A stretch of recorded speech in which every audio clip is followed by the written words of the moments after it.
This is a teardown of a Dish Networks ViP222k satellite receiver.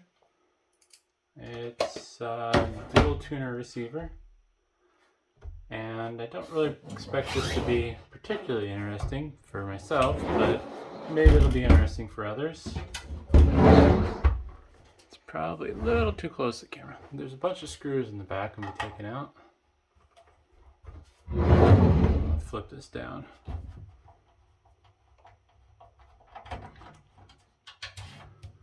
The only reason I don't find these two interesting personally is because once you see what's inside, it's just a single board usually. They've figured out how to build everything on one PCB to, I would assume at least, is to minimize costs.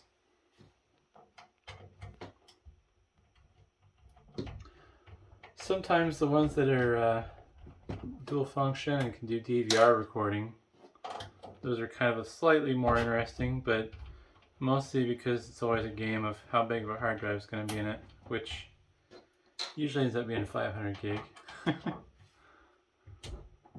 But you never know. There might be something fun in this one. So you can take all these screws off real quick. Alright.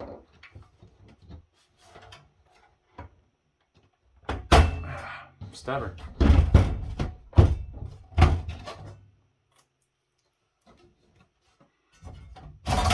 Trying to do this without cutting my fingers open. Yeah, and this is pretty much par for the course for most of these satellite tuners. Really not much to see inside. There's a Broadcom chip that appears to be the main processor. Some more Broadcom chips that are connected to the satellite dishes. And you get power supply here. This hasn't been plugged in, I'm sure, in a while, but I'm not going to touch the naughty bits. Or at least I'm going to try not to.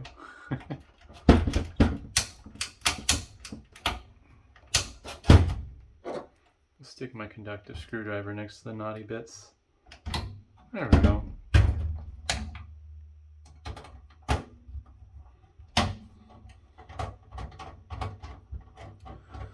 Oh, presumably there's some stuff you could salvage out of this if you wanted.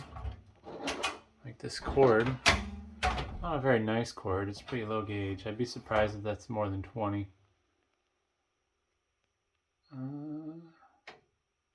It claims it's 18 gauge. It's a really sad 18 gauge. It has this nice strain relief, so if you're going to build something yourself, then you can make the notch necessary to hold the cord in. Flip this around so it's the right way with the world. And just do a little zoom in. So this appears to be the main processor. It's a Broadcom BCM 7400 YK FEB49. Some memory chips around it. I don't think that's going to show up on camera though. Let's see if I can. Looks like some Hynix memory chips. And then I think that might be some Micron flash maybe. Doesn't seem like they'd use two different brands of memory at least. And those are the two Broadcom chips that connect to the satellite inputs. Interesting thing in this is there's some connections right there and some mounting brackets, so there must be some accessory that goes in this bay right here. Not sure what. My initial thought when I saw it was maybe it was a spot for a hard drive to get connected, but then I realized it lines up with this back cover, which I'm going to unscrew.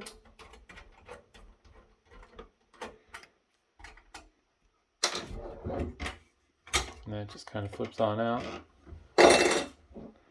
But apparently there's some sort of module a person could install in there.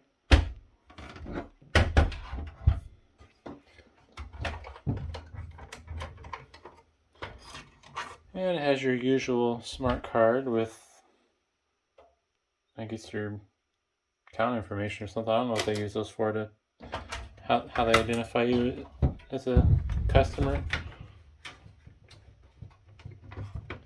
And I'm going to try to pop off the faceplate. Take a looky-loo under there. I don't remember if these use vacuum fluorescent displays or just something a little less exciting.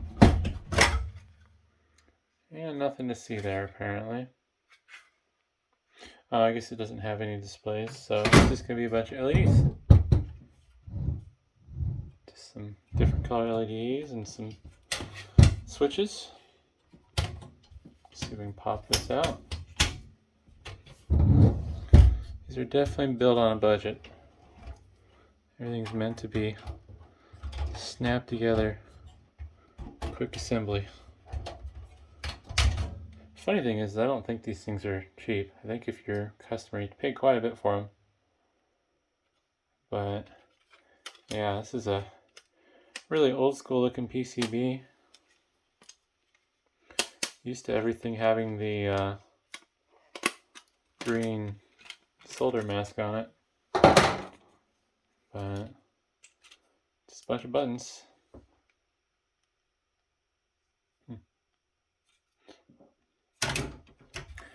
And I'm not going to bother with removing the PCB for this video. There's not going to be anything interesting on the bottom. But hopefully that was interesting. It's definitely not one of the more exciting teardowns. But yeah, maybe there's a few good things a person could salvage out here. I just noticed these beefy diodes. Looks like there's some... It's really weird. This one's actually different, because normally the power supply is all the way on one side and everything else is just electronics, but looks like this side and then a good portion of the front half is like power regulation. So I don't know if maybe this is sending power out to the satellite dish. I don't have satellite TV, so I'm not quite sure how that works, but definitely a lot going on in here for components. But hopefully that was interesting. Thanks for watching.